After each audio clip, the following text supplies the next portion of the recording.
জাকাতের টাকা কাউকে না বলে দেওয়া যায় হবে কিনা এবং ভাই বোনকে জাকাত দেওয়া যাবে কিনা? রোজা রাখা অবস্থায় কি গুপ্তাঙ্গের লোম পরিষ্কার করা যাবে? আমার মা বাবার উপর যদি জাকাত ফরজ হয় তাহলে কি আমি তাদের পক্ষ থেকে জাকাত আদায় করতে পারবো? রোজা অবস্থায় স্বপ্ন শরীরে কি রোজা নষ্ট হয়ে যায়? রোজা অবস্থায় যদি হস্তমৈথুন করে তাহলে রোজা ভেঙে যাবে কিনা? রোজা অবস্থায় ঘুমের মধ্যে স্বপ্নে কিছু খেতে দেখলে কি রোজার কোনো সমস্যা হয় কিনা?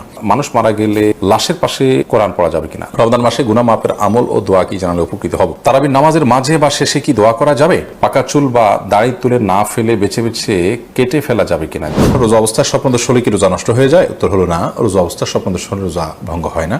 একটু আগে আমরা বলেছি স্বপ্নে যাই কিছু দেখুক মানুষ, তার জন্য বান্দাকে কোনো দায়বদ্ধতা বহন করতে হয় না। তবে স্বপ্নদোষের ফলে যদি বীর্যপাত হয়ে থাকে তার ফলে গোসল ফরজ ঠিকই হবে।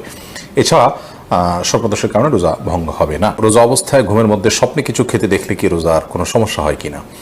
রোজা অবস্থায় স্বপ্নে যদি আমরা কোনো কিছু খেতে দেখি তাতে আমাদের রোজার কোনো ক্ষতি হবে না। স্বপ্নে শুধু খেতে দেখা নয়, অন্য যাই দেখে না কেন স্বপ্নে দেখা বিষয়গুলো যেহেতু বান্দার এখতিয়ারাধীন নয়, ইচ্ছাকৃত মানুষ স্বপ্নে দেখে না সাধারণত, যার কারণে এটার কোনো দায় বান্দাকে বহন করতে হবে না। বিধায় রোজা অবস্থায় স্বপ্নে আমরা যাই দেখি না কেন তার জন্য আমার রোজা ভঙ্গ হবে না। রমজান মাসে গুনাহ মাপের আমল ও দোয়া কি জানালে উপকৃত হব?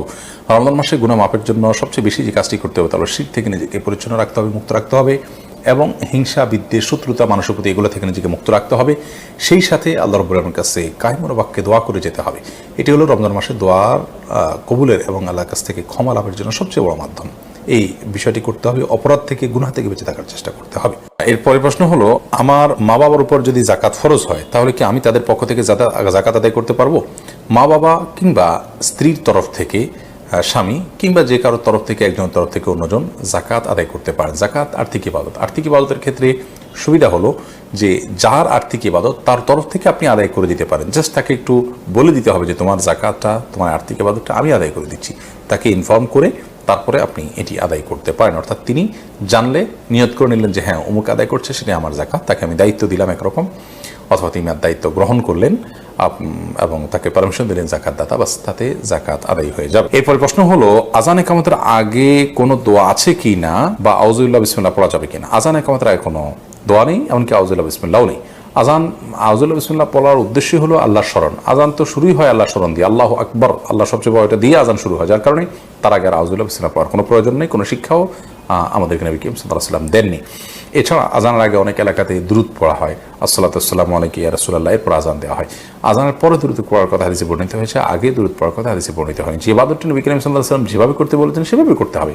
মন গড়া যদি আমরা করি সেটাই কিন্তু ইবাদতের মধ্যে ভেজাল এবং বেদাত হিসেবে পরিগণিত হবে। এরপরের প্রশ্ন হলো, তারাবির নামাজের মাঝে বা শেষে কি দোয়া করা যাবে? দোয়া তো যে কোনো সময় করা যায়, সে অর্থে আপনি তারাবি সালাতের মাঝে অথবা শেষে আপনি আল্লাহর কাছে দোয়া করতেই পারেন, কিন্তু এটাকে সিস্টেম বানিয়ে নেওয়া, যে 4 রাকাত পর পর দোয়া কিংবা শেষ হওয়ার পর সুনির্দিষ্ট একটি দোয়া গদবাদা হাত তুলে করা, এটিকে সিস্টেম বানিয়ে নেওয়াটা, এটি বেদাতে পর্যবসিত হওয়ার আশঙ্কা আছে। শরীয়ত কোনো কিছু যদি নির্দেশ না করে, সেটাকে শরীয়তের নির্দেশ মনে করে কিংবা সেটাকে শরীয়তের নির্দেশের মতো গুরুত্ব দিয়ে যদি কেউ আদায় করেন, তাহলে সেটাকে সওয়াবের কাজ, এই ইবাদতের পদ্ধতি বা নিয়ম যদি বানিয়ে নেন কেউ, তো সেটি বেদাতে পর্যবসিত হওয়ার সমূহ আশঙ্কা আছে। আপনি নিজে থেকে এমনি কখনো দোয়া করলেন, কখনো করলেন না, সেটা একান্ত আপনার ব্যক্তিগত বিষয়, কিন্তু সুনির্দিষ্ট দোয়ার ফরম্যাট ঠিক করে নেওয়ার কোনো সুযোগ কিন্তু নেই। আল্লাহ ছাড়া কারো নামে কসম করা যাবে কিনা? না, আল্লাহ ছাড়া কারো নামে কসম করা যাবে না। কসম হবে শুধুমাত্র আল্লাহর নামে। নবী করিম সাল্লাল্লাহু আলাইহি ওয়াসাল্লাম বলেছেন, মান আরাদা ইয়াহলিফা ফালইয়াহলিফ বিল্লাহি আও লিয়াসমুত, যদি কেউ শপথ করতে চায় সেজন্য আল্লাহর নামে শপথ করে অথবা নীরব থাকে, আল্লাহ ছাড়া কারোর নামে যেন শপথ না করে। এরপরে প্রশ্ন হলো, মানুষ মারা গেলে লাশের পাশে কোরআন পড়া যাবে কিনা? লাশের পাশে কোরআন পড়ার কোনো নির্দেশনা কোন হাদিসে আছে বলে আমার জানা নেই। মৃত ব্যক্তিকে খুব দ্রুততার সাথে দাফন কাফনের ব্যবস্থা করতে হবে, গোসল দেওয়াতে হবে, তার জন্য আল্লাহর কাছে দোয়া করতে হবে, ইস্তেগফার করতে হবে, ক্ষমা প্রার্থনা করতে হবে, এটা হলো আমাদের করণীয়। তার পক্ষ থেকে দান সাদকা আমরা করতে পারি, কিন্তু তার লাশের পাশে বসে কোরআন তেলাওয়াতের কোনো ফজিলত নেই। কোরআন তো যারা তেলাওয়াত করবে তাদের লাভ, মৃত ব্যক্তিত্ব এটাতে কোনো লাভ হওয়ার কারণ নেই। অনেক সময় আমরা মজা করতে গিয়ে মিথ্যা কথা বলি, তাতে কারো কোনো ক্ষতি হয় না, এতে আমাদের পাপ হবে কিনা? মজা করতে গিয়ে মিথ্যা কথা বলাটাও গুনাহের কথা এবং পাপের কথা। নবী করিম সাল্লাল্লাহু আলাইহি ওয়াসাল্লাম বলেছেন, যে ব্যক্তি মজা করেও মিথ্যা কথা বলে না, পরিহার করে মিথ্যা কথা, সে ব্যক্তির জন্য নবী করিম সাল্লাল্লাহু আলাইহি ওয়াসাল্লাম জান্নাতের সেন্টার পয়েন্টে একটি প্রাসাদের জিম্মাদার নিয়েছেন। অর্থাৎ এরকম সুযোগ আসলেও সেগুলো করে না। হাসি তামাশার জন্য আমরা আজকাল অনেকে মিথ্যা কথা বলি, মানুষকে হাসানোর জন্য, লোক হাসানোর জন্য মিথ্যা কথা বলি, এটা উচিত নয়। মানুষকে হাসানোর জন্য মিথ্যা কথা বলাও পাপ, অপরাধ এবং নবী করিম সাল্লাল্লাহু আলাইহি ওয়াসাল্লাম হাদিসে সুস্পষ্টভাবে নিষেধাজ্ঞা আছে ব্যাপারে। বর্তমান সময় মহিলারা বাড়ি বাড়ি গিয়ে মাহফিল করে এবং মহিলা বৈঠক করে, ইসলামের ব্যাপারে কি বলে? মহিলাদের মধ্যে দিন প্রচারের কাজ, দাওয়াতের কাজ করতে পারেন, সেটা শরিয়ার সীমানার মধ্যে থেকে পর্দার বিধান মেনে অভিভাবকদের অনুমতি সাপেক্ষে, এবং যদি তারা নিজের জায়গা থেকে তারা দাওয়াতের কাজ করতে পারেন, আজকাল মোবাইলে অনলাইনে বিভিন্নভাবে করা যায়, সেক্ষেত্রেও যদি সীমালঙ্ঘন না হয় সেটি তারা করতে পারে না। অনেক মহিলারা এই জাতীয় তালিমের মধ্যে মাশগুল হয়ে নিজের সন্তান, স্বামী, সংসার এগুলো থেকে তারা অনেকটা উদাসীন হয়ে যান, যেটা অনুচিত। এক্ষেত্রে আমাদের ব্যালেন্স করতে হবে এবং সীমা লঙ্ঘন করা যাবে না। দাওয়াতের কাজ বা ইসলাম প্রচারের কাজ পুরুষদের পাশাপাশি মহিলারাও করবেন, সেটা বলা বাহুল্য। এরপরে প্রশ্ন হলো, রোজা অবস্থা যদি হস্তমৈথুন করে তাহলে রোজা ভেঙে যাবে কিনা? ভেঙে গেলে যদি সাথে সাথে ফরজ গোসল করে পুনরায় রোজার নিয়ত করে তাহলে রোজা হবে না, এর ফলে রোজা আর জোড়া লাগবে না। হস্তমৈথুন করে বীর্যপাত যদি কেউ করে তার ফলে রোজা ভেঙে যাবে। এই রোজা তাকে পরবর্তীতে রেখে দিতে হবে, এবং এই রোজার ভাঙার ফলে তাকে কাফারাও আদায় করতে হবে। অর্থাৎ একটি রোজার কারণে তার একটা রোজা তো কাজা করতেই হবে, সাথে আরও 60টা রোজার টানা ধারাবাহিকভাবে বিরতিহীনভাবে রেখে দিতে হবে।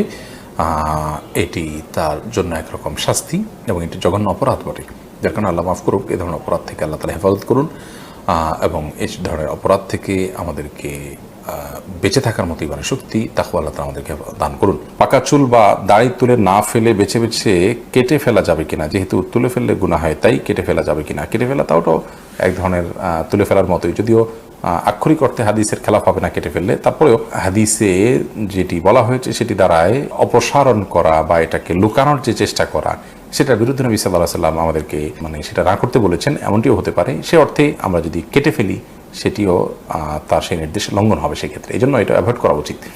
এবং তিনি বিকল্প যেটি বলেছেন তা হলো যে আমরা যে কোনো কালার করতে পারি, কালো ছাড়া লাল ইত্যাদি কালার করতে পারি।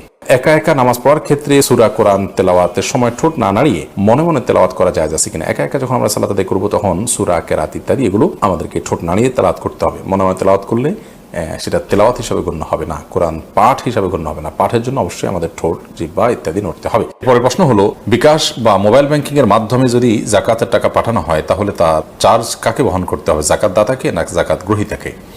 গুরুত্বপূর্ণ প্রশ্ন।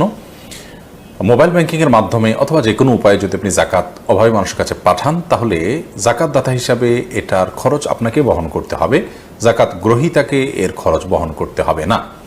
যাকাত গ্রহীতা যদি এসে আপনার কাছ থেকে যাকাত নিয়ে যায় সেটা সম্পূর্ণ স্বতন্ত্র বিষয়, তার খরচ তিনি বহন করবেন। বাট আপনার দায়িত্ব হলো আপনি যখন তার কাছে যাকাত পাঠাবেন তখন পাঠানোর খরচটা আপনাকে বহন করতে হবে। ধরুন 10,000 টাকা আপনি বিকাশ করেছেন অথবা এম ক্যাশ করেছেন কিংবা নগদ উপায় বা আরও যে সমস্ত মোবাইল ব্যাংকিংয়ের ব্যবস্থাপনা আছে কিংবা অন্য কোনো উপায় আপনি পাঠালেন, এই পাঠানোর ক্ষেত্রে যে খরচটা হবে সেই খরচটা আপনাকে সাথে দিয়ে দিতে হবে। 10,000 টাকাটার সাথে অতিরিক্ত খরচের টাকাটা আপনাকে দিতে হবে, অর্থাৎ যাতে নিট 10,000 টাকা গরিব মানুষ উত্তোলন করতে পারে আপনার যাকাত থেকে। যদি আপনি এটি না করেন তাহলে সেক্ষেত্রে আপনার যাকাত থেকে যে পরিমাণ টাকা কস্ট হিসাবে বা চার্জ হিসাবে কাটা হবে সেই পরিমাণ টাকা আপনার যাকাত থেকে অনাদায় থেকে যাবে, সেটি আবার আপনাকে আদায় করতে হবে। ধরুন 10,000 টাকা উত্তোলন করতে তার 1,000 টাকা খরচ হলো ফর এক্সাম্পল, তাহলে অথবা 100 টাকা খরচ হলো কিংবা 200 টাকা খরচ হলো, এই যে টাকাটা খরচ হলো এই কয় টাকা আপনার যাকাত থেকে কম আদায় করা হলো, কারণ গরিব এই 200 টাকা কম পেয়েছে, 9,800 টাকা পেয়েছে হয়তো, কথার কথা। তো সেজন্য যাকাত দাতাকেই পাঠানোর খরচ বহন করতে হবে। প্রশ্ন হলো, রোজা রাখা অবস্থায় কি গুপ্তাঙ্গের লোম পরিষ্কার করা যাবে? উত্তর হলো করা যাবে, কোনো অসুবিধা নাই, এর ফলে রোজার বা সিয়ামের কোনো ক্ষতি হবে না। এরপরে প্রশ্ন দেখতে পাচ্ছি, নুসাইবা নাওরিন বোন আপনি জানতে চেয়েছেন মেয়েরা কি নার্সিং করতে পারবে? বোন নুসাইবা, আজকের যুগে হাসপাতালগুলোতে যে নার্সিং হয়ে থাকে বা চিকিৎসা কেন্দ্রগুলোতে যে নার্সিং হয়ে থাকে, এখানে মেয়েরা যে অংশগ্রহণ করে সেটা আসলে খুবই বাজে একটা চিত্র এবং দৃশ্য আমরা দেখতে পাই। সেটা হলো একরকম রোগীদেরকে বিনোদন দেওয়া, তাদেরকে খুশি করা, এই উদ্দেশ্যমূলকভাবে মেয়েদেরকেই নার্সিংয়ে বেশিরভাগ ক্ষেত্রে ইউজ করা হয় এবং ছেলেদের উপস্থিতি এই জায়গাতে খুবই কম। এটা হলো রোগীদেরকে মেয়েদেরকে দিয়ে, মেয়েদের শরীর, তাদের সৌন্দর্য, তাদের লাবণ্য এগুলো ব্যবহার করে রোগীদেরকে আনন্দ দেওয়ার একটা চেষ্টা, হয়তো তাদেরকে সুস্থ করে তোলার জন্য চেষ্টা করা হয়, যেটা ইসলামী শরীয়তের দৃষ্টিকোণ থেকে জঘন্য এবং গর্হিত। যদি কোনো মেয়েদের নার্সিং করে, মেয়েরা যদি পর্দা পশিদার রেখে তারা যদি নার্সিং করতে পারেন তাহলে ইসলামী শরীয়তের দৃষ্টিকোণ থেকে এখানে নিষিদ্ধের কোনো কিছু নাই। কিন্তু যে দৃশ্যটা আমাদের সমাজে আমরা দেখতে পাই সেটা কিন্তু খুব ভালো কোনো দৃশ্য নয়, বরং সেটা আমরা দেখতে পাই যে খুব বাজে একটা দৃশ্য এবং এটা একরকম মেয়েদেরকে সেখানে পণ্য হিসাবে ব্যবহার করা হয়ে থাকে, আল্লাহ মাফ করুন। এই জন্য সাধারণভাবে না করা উচিত। তবে হ্যাঁ, শর্ত মেনে পর্দার সাথে তিনি যদি করতে পারেন সেটা ভিন্ন কথা। রানা সিদ্দিক জানতে চেয়েছেন বাজারে ড্রেসিং করা মুরগি খাওয়া যাবে কিনা। ভাই রানা, বাজারে ড্রেসিং করা মুরগি খাওয়া যাবে, তবে না খাইলে ভালো, ঝামেলা মুক্ত। অনেক ওলামা ইকরাম নিষেধ করেন। এই জন্য তারা বলেন যে পানিতে চুবানো হয় ড্রেসিং করার জন্য, সেই পানিটাতে যখন চুবানো হয় নাড়ি বুড়ি যদি ভিতরে থাকে, তাহলে সিদ্ধ গরম পানিতে ওইটা চুবানো হলে ওই নাপাক যেগুলো নাড়ি বুড়িতে আছে, পায়খানা ইত্যাদি, সেগুলো গোশতের সাথে মিশে যেতে পারে। এই জন্য নিষেধ করেন। আসলে এত অল্প সময়ের জন্য যে চুবানো হয় কয়েক সেকেন্ডের জন্য, এত অল্প সময়ের মধ্যে ওই নাপাকই এটা গোশত পর্যন্ত পৌঁছায় না, যার কারণে গোশতের মধ্যে কোনো দুর্গন্ধ আমরা দেখি না, স্বাদটাও নাপাকের আসে না, কোনো আলামতও আসে না, যার কারণে এটাকে আমরা হারাম মনে করি না। তারপরেও যেহেতু আমাদের ইখতিলাফ আছে, মতপার্থক্য আছে, যদি এটা অ্যাভয়েড করা যায়, বিকল্প পন্থা করা যায়, সেটা বেশি ভালো। অর্থাৎ নাড়িবুড়ি ফেলে দিয়ে তারপরে ফ্রেশ পানিতে চুবাই ড্রেসিং করলেন, তাহলে কোনো সমস্যা নেই। গুলশান আশা আপনি জানতে চেয়েছেন নবী সাল্লাল্লাহু আলাইহি সাল্লামকে মৃত বলা কি গুনাহ। বোন গুলশান, রাসূল করিম সাল্লাল্লাহু আলাইহি সাল্লামকে মৃত বলা এটা গুনাহ নয়। আল্লাহ সুবহানাহু ওয়া তাআলা নিজেই বলেছেন ইন্নাকা মাইয়িতুন ওয়া ইন্নাহুম মাইয়িতুন। ইন্নাকা মাইয়িত এর অর্থ হলো হে রাসূল, নিশ্চয়ই আপনি মাইয়িত। মাইয়িত মানে কি? মৃত বা মরণশীল। তো নবী সাল্লাল্লাহু আলাইহি সাল্লামকে আল্লাহ সুবহানাহু ওয়া তাআলা যদি মরণশীল বলতে পারেন, মাইয়িত বলতে পারেন, তো আমরা মৃত বলতে অসুবিধা কোথায়? হ্যাঁ, আম্বিয়া আলাইহিমুস সালাতু ওয়াস সালাম তারা আলামে বারজাখে বিশেষ হায়াত উপভোগ করেন, যেটা একেবারে আমাদের মতো স্বাভাবিক জীবন যাপন করা বা স্বাভাবিক জীবন আপনার কি বলে স্বাভাবিকভাবে আমরা যে জীবনযাপন করি দুনিয়াতে, সেরকম জীবনযাপন না, একটা বিশেষ হায়াত তারা উপভোগ করেন। সেই অর্থে আপনার বলা যেতে পারে তারা একটা বিশেষ হায়াত ভোগ করছেন, কিন্তু মৃত বলা যাবে না, ব্যাপারটি সেরকম না। আল্লাহ নিজেই বলেছেন, তাহলে কেন আপনি বলতে পারবেন না? আর তাছাড়া তারা মৃত্যুবরণ করেছেন, অতএব তাদেরকে মৃত্যুবরণ না করলে আমরা কবরের নিচে কেন রেখে দিলাম? এরপরে